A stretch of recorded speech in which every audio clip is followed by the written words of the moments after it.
Tax loss harvesting. ये एक ऐसा टॉपिक है जिसके बारे में बहुत कम लोग जानते हैं।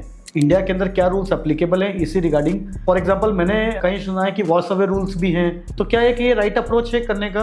एक आखिरी एडवाइस जो आप हमारे लिसनर्स को देना चाहते हैं बिफोर एंडिंग दिस पॉडकास्ट।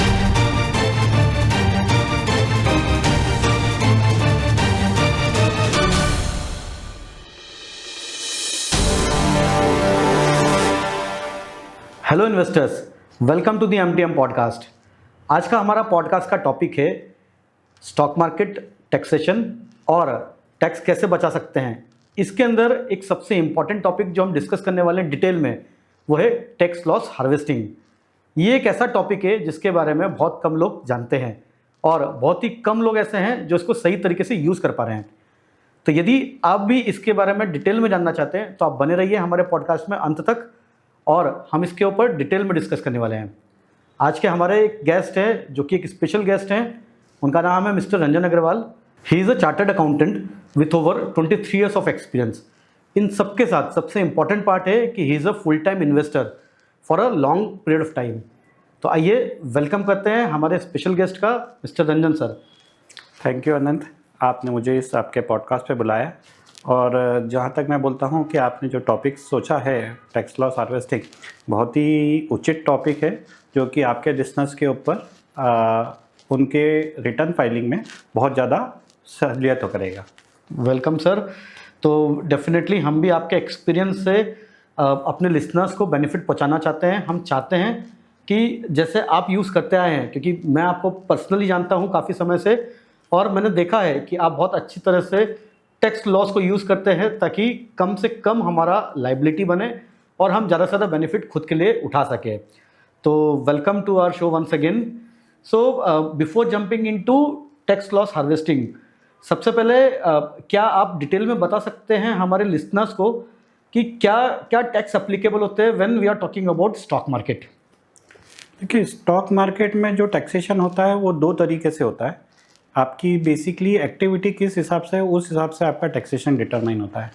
अगर आपका बिजनेस एक्टिविटी है, बिजनेस एक्टिविटी मतलब ऐसा ट्रांजैक्शन जो आप रिपीटेटिव करते हो, आप कोई एक शेयर खरीदते हो और वो 3 दिनों या 4 दिनों में बेच देते हो, 1%, 2%, 3% का रिटर्न आप चाहते हो, या आप एक शेयर बेचते हो और वापस 4 दिन बाद वापस वही शेयर में खरीद लेते हो, या आप 50 स्क्रिप्ट में काम करते हो और आपके पास पूरे साल भर में देखें तो बहुत सारी स्क्रिप्ट है। तो बहुत तरीके से ये है कि इनकम टैक्स मानेगा कि आप जो है वो बिजनेस कर रहे हो। ओके, सो यहाँ पर मैं समझने के लिए पूछा हूँ आपको एक बार वापस से कि यहाँ पर बिजनेस एक्टिविटी से मतलब आपका बिजनेस नहीं है, बट आप ट्रेडिंग काफ़ी ज़्यादा कर रहे हैं और एक की जगह अनेक शेयर्स के अंदर बाइंग सेलिंग कर रहे हैं। Yes, in the short period of time. Yes. Short period से क्या मतलब है, थोड़ा सा और डिटेल में बता सकते हैं सर आप इसको? देखिए, शॉर्ट पीरियड जो होता है वो आइडियली इक्विटी के लिए बात करें या म्यूचुअल फंड के लिए बात करें तो 1 साल से नीचे का पीरियड जो होता है वो शॉर्ट टर्म माना जाता है। 1 साल से ऊपर का पीरियड होता है वो लॉन्ग टर्म माना जाता है। वहीं अगर हम डेब्ट की बात करें तो उसमें 3 साल का पीरियड होता है। 3 साल से नीचे का शॉर्ट टर्म होता है और 3 साल से ऊपर वाला लॉन्ग टर्म होता है। Okay, great. आपने बहुत अच्छे से बताया टाइम फ्रेम के हिसाब से कि शॉर्ट टर्म क्या होता है, लॉन्ग टर्म क्या होता है। अब आपने 2 वर्ड यूज़ किए यहाँ पर, एक है इक्विटी, एक है डेट। तो क्या टैक्सेशन में डिफरेंस है इन दोनों के अंदर? जैसे डेट के अंदर 3 साल या उससे कम का पीरियड जो शॉर्ट टर्म है और 3 साल से ऊपर लॉन्ग टर्म है, तो डेट के अंदर क्या टैक्सेशन है और इक्विटी और म्यूचुअल फंड में क्या टैक्सेशन है? क्या आप हमें डिटेल में बता सकते हैं इस बारे में? देखो, मैं आपको सबसे पहले डेट का बता देता हूँ क्योंकि डेट बहुत ईजी है। इक्विटी में तो बहुत सारे डिफरेंसेस आ जाते हैं। डेट में ये होता है कि आपका जो भी गेन आता है वो आपकी स्लैब में जुड़ जाता है। से सपोज आपकी इनकम 10 लाख रुपए है डेट के इन्वेस्टमेंट के अलावा, तो आप 10 के अगेंस्ट आपने 2 लाख रुपए का और डेट में इनकम कमाई तो आपकी इनकम 12 लाख आ जाएगी। तो 12 लाख के स्लैब रेट के हिसाब से आपको टैक्स देना पड़ता है। ओके, सो जैसा मैं समझ पाया हूँ कि डेट जो है वो हमारी इनकम में क्लब हो जाता है। एक और चीज़ मैं अपने सारे लिसनर्स को बताना चाहता हूँ, डेट मार्केट से मतलब हमारा है ऐसा इन्वेस्टमेंट जिसको हमको फिक्स रेट ऑफ रिटर्न मिलता है, जिसके अंदर हमारा इक्विटी मार्केट का या शेयर बाजार का कोई जोखिम इन्वॉल्व नहीं होता है। That is debt market. Debt market के अंदर बैंक की एफडी भी आती है, गवर्नमेंट सिक्योरिटीज भी आती है, बॉन्ड्स भी आते हैं, और ऐसे इंस्ट्रूमेंट जिस पे हमको फिक्स रेट ऑफ रिटर्न मिलता है, ये सभी इंस्ट्रूमेंट्स आते हैं डेट मार्केट के अंदर। तो सर जैसा आपने बताया कि डेट मार्केट जो है उसके अंदर हमारा जो भी इनकम हमारी जनरेट होती है वो हमारा इनकम स्लैब में ऐड हो जाती है। बिल्कुल। तो क्या इसके ऊपर कोई छूट भी मिलती है हमें गवर्नमेंट की तरफ से कि इस इनकम की फॉर एग्जांपल एक्स अमाउंट के बाद हमारे इनकम में क्लब होगी, या मुझे पहले रुपए से उसके ऊपर टैक्स देना है? देखिए इसमें जो है भारत सरकार ने स्लैब वाइज अपने को लिमिट दे रखी है, जो कि अगर आपको लिसनर्स को आपको पता होगा कि कुछ न्यू स्कीम है, कुछ ओल्ड स्कीम है, हर उसमें टैक्सेशन के जो स्लैब्स है वो डिफरेंट है। तो ये स्लैब्स जो है वो हर साल चेंज होते हैं। अभी जो साल ख़त्म हो रहा है उसके ऊपर अगर मान लेमैन के हिसाब से तो 7 लाख रुपए तक टैक्स नहीं होता है, अगर जानकारी के लिए समझे तो। और अगले साल के लिए उन्होंने 12 लाख रुपए कर रखा है। ओके, तो मैं जैसा समझ पाया हूँ कि इस साल तक मतलब FY 24-25 तक यदि कोई व्यक्ति 7 लाख रुपए से कम की इनकम जनरेट कर रहा है तो वो टैक्स फ्री है, और 7 लाख के ऊपर की यदि इनकम है तो उसको टैक्स देना ही पड़ेगा। नहीं, मैं आपको फिर वापस करूंगा, क्योंकि इसमें नए स्लैब और पुराना स्लैब भी होता है, तो वो एक जो है वो एक अलग ही टॉपिक हो जाएगा जी, कि जिसमें आपको दोनों तरह से कंपेयर करना पड़ता है कि आपका टैक्स किस में कम आ रहा है, और उसके कुछ कंडीशंस भी फुलफिल करने पड़ते हैं। तो आप बेसिकली ये मान के चलिए हाँ कि 7 लाख और अगले साल के लिए 12 लाख रुपए हो जाएगा। ठीक है, तो नेक्स्ट ईयर ऑनवर्ड हमें 12 लाख तक का जो इनकम है that will be somewhere around tax free. उसके अबव इस इनकम पे मुझे टैक्स देना पड़ेगा as per new income slab? नहीं, उसमें भी एक थोड़ा सा कैच है कि भारत सरकार ने इस साल से ऐसा कर दिया है कि जो आपके पास में कैपिटल गेन की इनकम होती है या स्पेशल रेट की टैक्सेशन की इनकम होती है, जो long term short term capital gain आते हैं, उसको उन्होंने बोला है कि आपके पास में अगर 12 लाख रुपए तक भी होगी तो भी आपको उसके ऊपर टैक्स देना है। ग्रेट, तो ये बहुत अच्छा एक इंसाइट है, क्योंकि हमको ऐसा लगता था, मुझे भी ऐसा लगता था एज एन इन्वेस्टर कि शायद 12 लाख रुपए तक मैं जो भी कमाऊंगा वो टैक्स फ्री होगा। बट सर ने एक बहुत इंपॉर्टेंट पार्ट बोला है कि यदि कैपिटल गेन से यदि कोई इनकम है तो वो हमारी इनकम में क्लब नहीं होगी। तो चलिए हम इस पर और डिटेल में डिस्कस करते हैं सर। तो कैपिटल गेन की इनकम कैसे कैसे अराइज हो सकती है, क्या आप थोड़ा सा डिटेल बता सकते हैं हमें? कि कैपिटल गेन आपके पास में हो सकता है डेट में, जैसे हम डिस्कस कर रहे थे, डेट म्यूचुअल फंड से, डेट से हो सकता है और इक्विटी से हो सकता है। ओके, डेट में हमने बताया कि अगर आपने जैसा बताया कि डेट में जो इन्वेस्टमेंट होता है वो फिक्स रेट पे होता है, तो अगर डेट में इन्वेस्टमेंट करा हुआ स्लैब डेट से हो जाता है। अब इक्विटी की बात करें तो इक्विटी में भी 2 तरीके से एक्टिविटी होती है, जैसे बिजनेस एक्टिविटी होती है और एक इन्वेस्टमेंट एक्टिविटी होती है। बिजनेस एक्टिविटी मैंने बताया कि रिपीटेटिव नंबर ऑफ ट्रांजेक्शन, उससे पता चलता है कि आपका बिजनेस एक्टिविटी है। बिजनेस एक्टिविटी अगेन अगर हम ये करें तो बिजनेस एक्टिविटी वापस जो है वो स्लैब रेट के हिसाब से ही टैक्सेबल होती है। वैसे ही एग्जांपल है कि आपने बिजनेस एक्टिविटी करी, शेयर्स में ट्रांजैक्शन करा, आपको 10 लाख का प्रॉफिट हुआ, आपके पास इनकम फ्रॉम अदर सोर्सेज या हाउस प्रॉपर्टी की इनकम मिला के 12 लाख रुपए, आपकी इनकम 22 लाख मानी जाएगी, जिसमें नए स्लैब के हिसाब से आपके पास में 12 के ऊपर आपको टैक्स फ्री है, 12 के ऊपर जो टैक्स लगना जाता है, तो उस तरह से उसमें टैक्सेशन होता है। ओके, तो 12 लाख के ऊपर जो भी स्लैब के हिसाब से टैक्सेशन एप्लीकेबल होगा इसके अंदर। तो मैं यहाँ पर 2 पॉइंट समझ पाया हूँ, और मैं अपने लिसनर्स को भी बताना चाहता हूँ कि 2 तरह से इक्विटी के गेन को हम बाइफरकेट कर सकते हैं। फर्स्ट है short term gain and one is long term gain. So short term gain जो है वो हमारा बिजनेस इनकम कहलाता है और वो हमारे स्लैब में ऐड होता है। वहीं जो लॉन्ग टर्म गेन है वो हमारे स्लैब में ऐड नहीं होता है। क्या मैं सही समझ पाया हूँ? मैंने सही बताया है? नहीं अनंत, आप गलत समझ रहे हैं। ओके, शॉर्ट टर्म और लॉन्ग टर्म दोनों ही आपके इनकम के स्लैब में, इनकम में तो जुड़ते ही हैं, लेकिन जो 12 लाख रुपए तक की लिमिट है वो चीज़ बोल रखी है कि आपके पास हाउस प्रॉपर्टी की इनकम, सैलरी की इनकम और अदर सोर्सेज की इनकम है, तो ये 12 लाख रुपए तक है तो आपको टैक्स नहीं दे रहा है। अगर आपके पास में इस 12 लाख रुपए के साथ में 2 लाख रुपए का, या सपोज आपके पास 8 लाख रुपए की दूसरी इनकम है और 2 लाख का कैपिटल गेन है, तो 2 लाख के कैपिटल गेन के ऊपर आपको टैक्स देना है। ओके, भले ही वो शॉर्ट टर्म हो या लॉन्ग टर्म हो। शॉर्ट टर्म हो तो शॉर्ट टर्म का टैक्स देना है, लॉन्ग टर्म हो तो लॉन्ग टर्म का टैक्स देना है। ठीक है, तो हम क्या इसको और एलोबरेट कर सकते हैं for the benefit of our listeners कि फॉर एग्जांपल मैं इक्विटी में ट्रेड कर रहा हूं तो मैं किस चीज़ को शॉर्ट टर्म में कन्वर्ट करूंगा और किस चीज़ को लॉन्ग टर्म में कन्वर्ट करूंगा? शॉर्ट टर्म के लिए जो भी पीरियड आपने इक्विटी में जिसमें भी काम करा, अगर वो 12 महीने से अंदर में आपने बेच दी है तो वो शॉर्ट टर्म है, और 12 महीने से ज़्यादा में आपने बेची है तो वो लॉन्ग टर्म है। तो वो लॉन्ग टर्म है। तो मैं कोई भी सिक्योरिटी जो है वो बाय करता हूँ और होल्ड करता हूँ 365 डेज से अबोव, तो दैट बिकम्स लॉन्ग टर्म। और मैं 365 डेज के पहले बेच देता हूँ तो दैट बिकम्स शॉर्ट टर्म। बिल्कुल ठीक है, बहुत अच्छी बात है सर।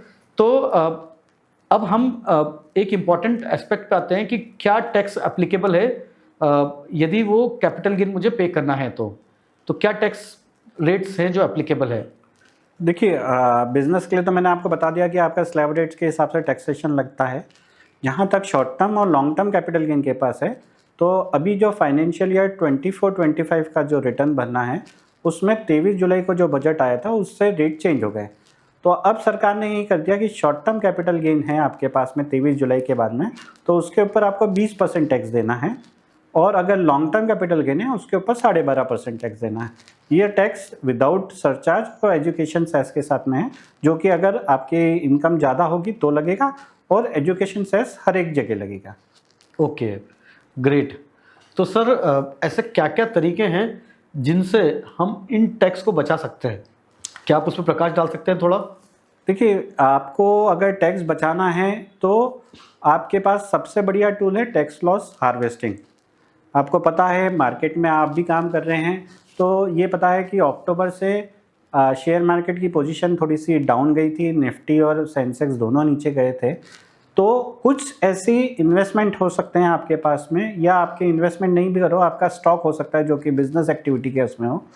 आपने खरीदा किसी एक्स रुपए के हिसाब से था, और आप सोच रहे थे कि वो एक्स में मेरे को 2% या 25% या 50% का ग्रोथ मिल जाएगा, लेकिन ये जो एक थोड़ा सा सेटबैक आया, इसके कारण आपका स्टॉक की वैल्यू जो है वो एक्स से रिड्यूस होके से फॉर एग्जांपल 25% कम हो गई। ओके। तो आपके पास में ये अपॉर्चुनिटी है कि ये जो लॉस है आप इसको एसेस करें कि ये लॉस क्यों हुआ। अगर आपको लगता है कि आपका शेयर में इतना कन्विक्शन है कि वो वापस उसी रेट पे आ जाएगा जिस पे पहले था, या आपने टारगेट जो सोच रखा था, तो आपके पास में ये एक्टिविटी कर लेनी चाहिए कि आप उसको आज बेच के कल वापस खरीद लीजिए, ताकि आपकी पोजीशन सेम रह जाए और आपको जो लॉस आज हो रखा है उसका आप बेनिफिट ले सके दूसरे गेन्स के अगेंस्ट। लेकिन आपके पास में कोई ऐसी अगर चीज़ नहीं लगती है कि यार मेरे पास में जो शेयर लिया था या मैंने जो इक्विटी ली थी वो मुझे नहीं लगता कि आगे के पीरियड में उतना परफॉर्म कर पाएगी, तो फिर आपको उसका उपयोग करना चाहिए कि आज उसको बेच के एग्जिट हो जाए। ओके, सो डेफिनेटली मतलब हम भी अपने लिसनर्स को यही सिखाते हैं कि बिना स्टॉप लॉस कोई ट्रेडिंग नहीं करना चाहिए। What does that mean?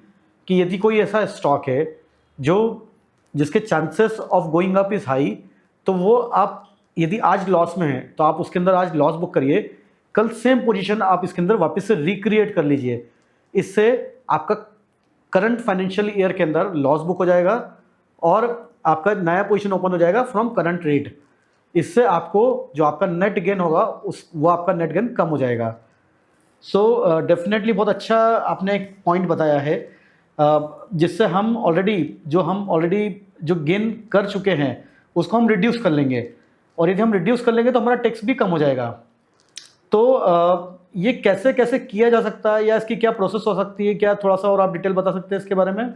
बिल्कुल आनंद जी, जैसे कि ये अभी आनंद ने बताया कि आपके पास में आप शेयर बेच सकते हैं। एग्जाम्पल के लिए लेते हैं ताकि ये वाली जो चीज़ है वो सभी के लिए ईजी हो जाए। हमने suppose for example Polyplex company था, उसका शेयर लिया एग्जाम्पल के लिए 2,000 रुपये में हमने शेयर खरीदा था, जिसको हमको लगता था कि वो शेयर जो है वो 4,000 रुपये पे आ जाएगा, लेकिन आज वो शेयर सपोज 1,200 रुपये पे आ गया है। तो हमारी कॉस्टिंग है 2,000 रुपये की, लेकिन आज है उसकी मार्केट वैल्यू 1,200 रुपये, तो 800 रुपये का जो है वो हमारे पास में आज की तारीख में नोशनल लॉस है।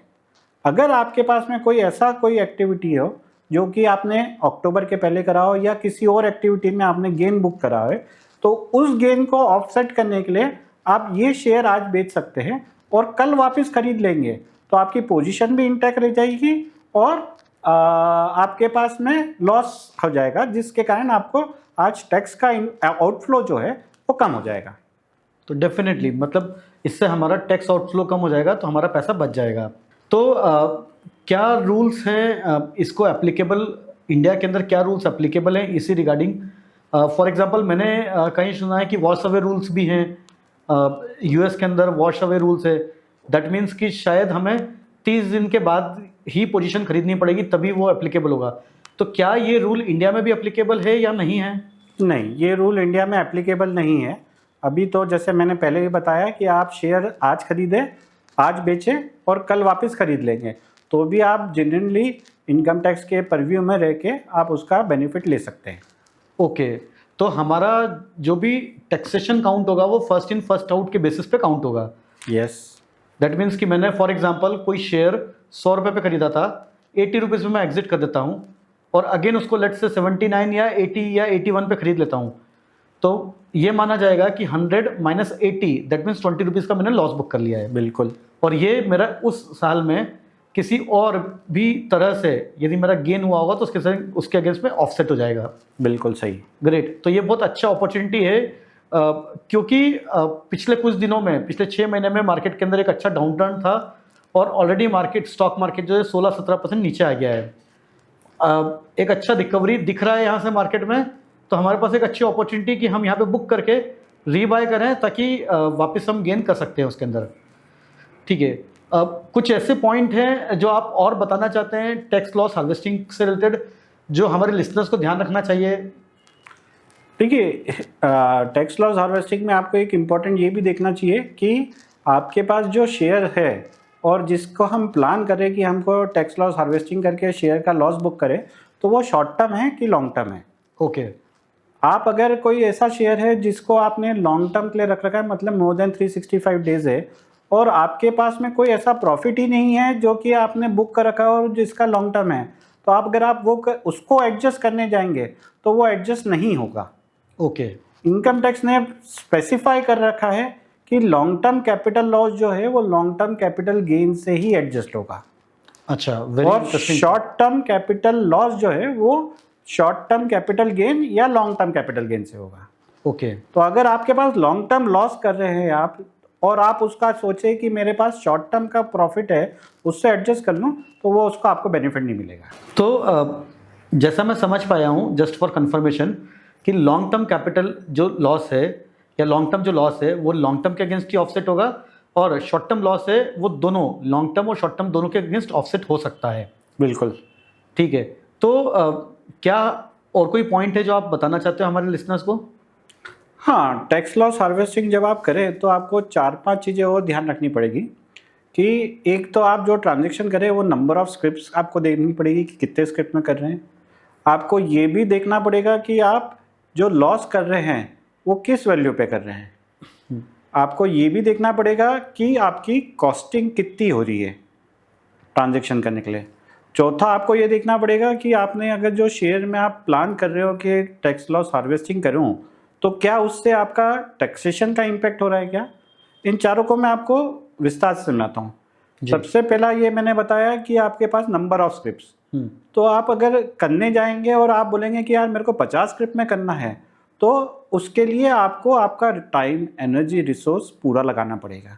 तो आपको वो देखना चाहिए कि आपको हर स्क्रिप्ट में नहीं करना है। Yes, definitely. मतलब यदि मैं 50 स्क्रिप्ट को बेचूंगा फिर खरीदूंगा तो इसके पीछे काफ़ी सारा टाइम और एनर्जी इन्वॉल्व होगा। एकदम राइटली सेड। यस, टाइम और एनर्जी के साथ में कॉस्ट भी होती है। कॉस्ट भी होती है, राइट। आपको एक्सचेंज को टैक्स देना पड़ता है, ब्रोकरेज देनी पड़ती है, एसटीटी देना पड़ता है, तो आपको वो भी ध्यान रखना पड़ेगा कि आप टैक्स कितना बचा रहे हैं, उसी के करस्पॉन्डिंगली आपकी कॉस्ट लगनी चाहिए।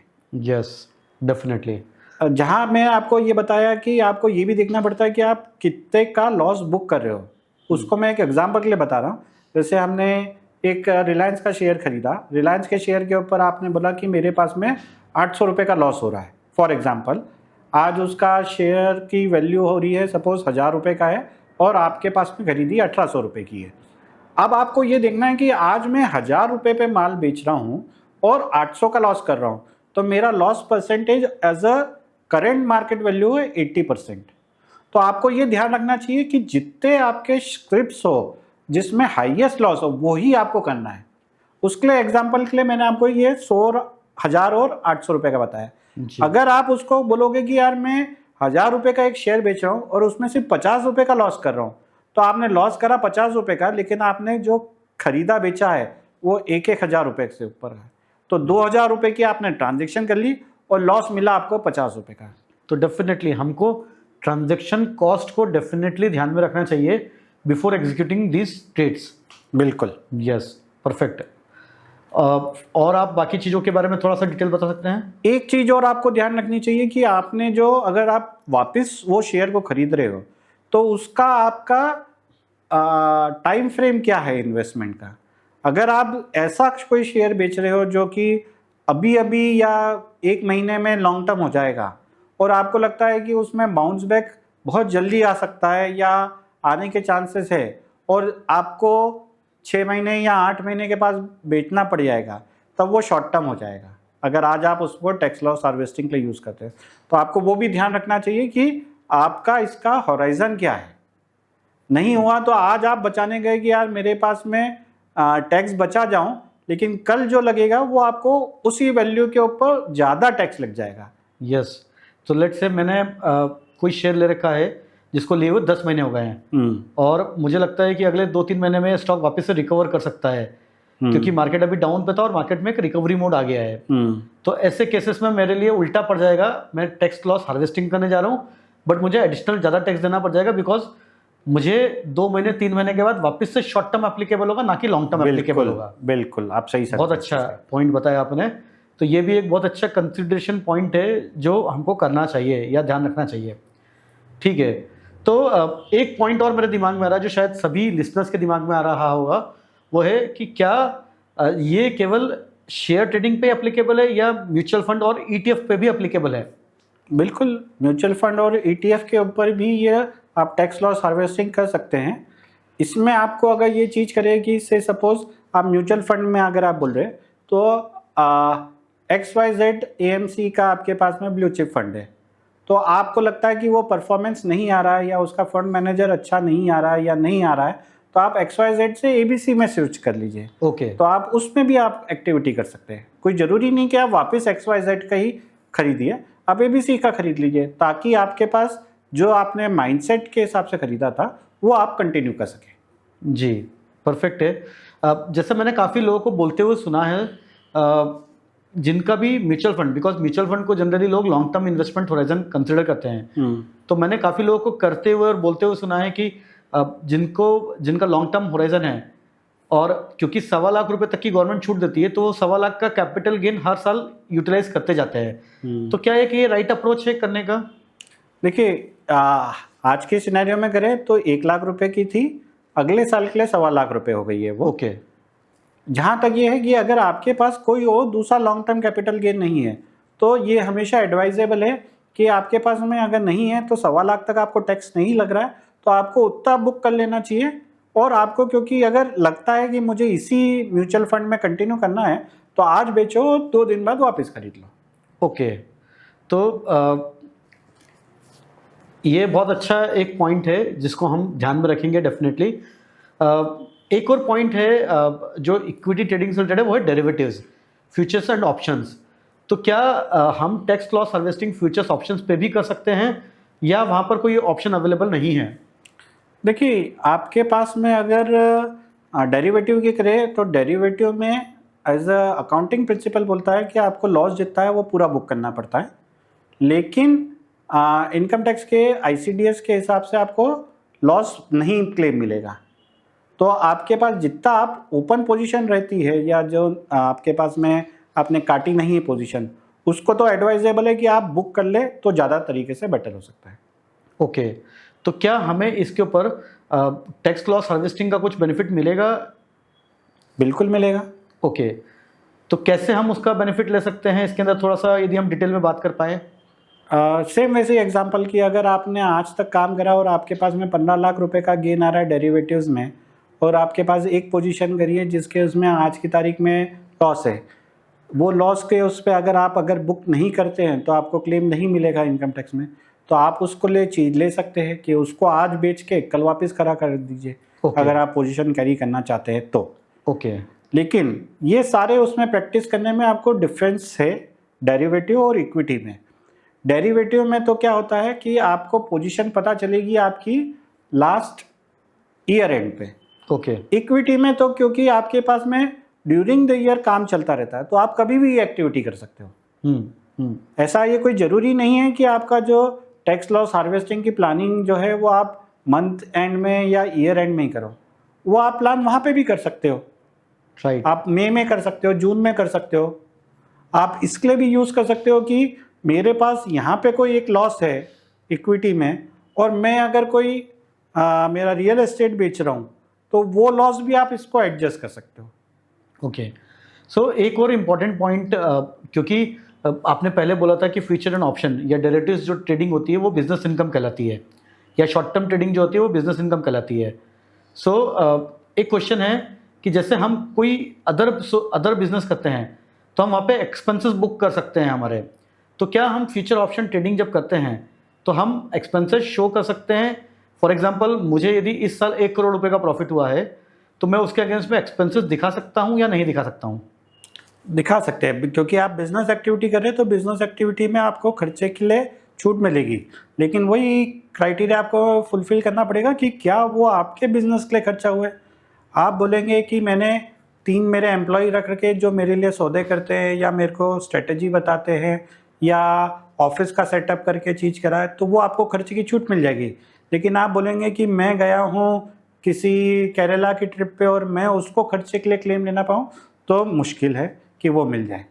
करेक्ट। तो यदि सही खर्चा है तो डेफिनेटली क्लेम किया जा सकता है। बिल्कुल। बट यदि गलत खर्चा है या हम मैनिपुलेट करने की कोशिश करें तो हम उसको मैनिपुलेट नहीं कर पाएंगे। बिल्कुल।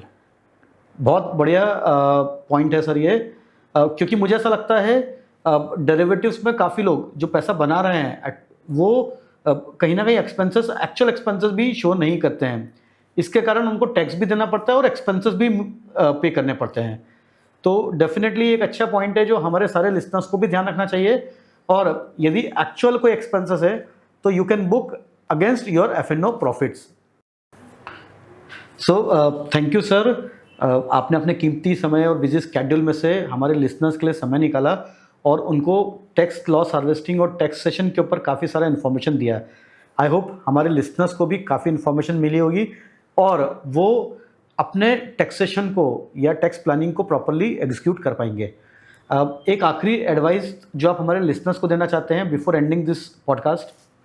बिल्कुल, मैं आपके लिसनर्स को ये कहना चाहता हूँ कि आपका जो भी इक्विटी में या कैपिटल मार्केट में आप काम करें, उसका प्रॉफिट लॉस निकालें और आपके टैक्स एडवाइज़र से साल में कम से कम 2 बार डिस्कस करें, जिससे वो आपको सही मार्गदर्शन दे सके कि आपको कितना टैक्स भरना है या आपके पास में ऐसे क्या अपॉर्चुनिटीज़ या ऑप्शंस है जिससे आप आपका टैक्स की आउट को कम कर सकते हैं।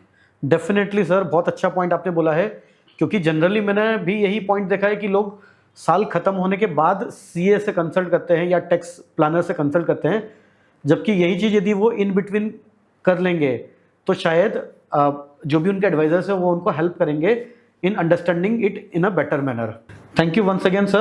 Thanks for coming to our podcast. यदि आपके और भी कोई क्वेश्चंस है रिलेटेड टू टैक्सेशन या टैक्स लॉस हार्वेस्टिंग तो आप हमें कमेंट करके बताइए. We will definitely answer your questions and try to solve your queries. Thank you. Thanks for watching us.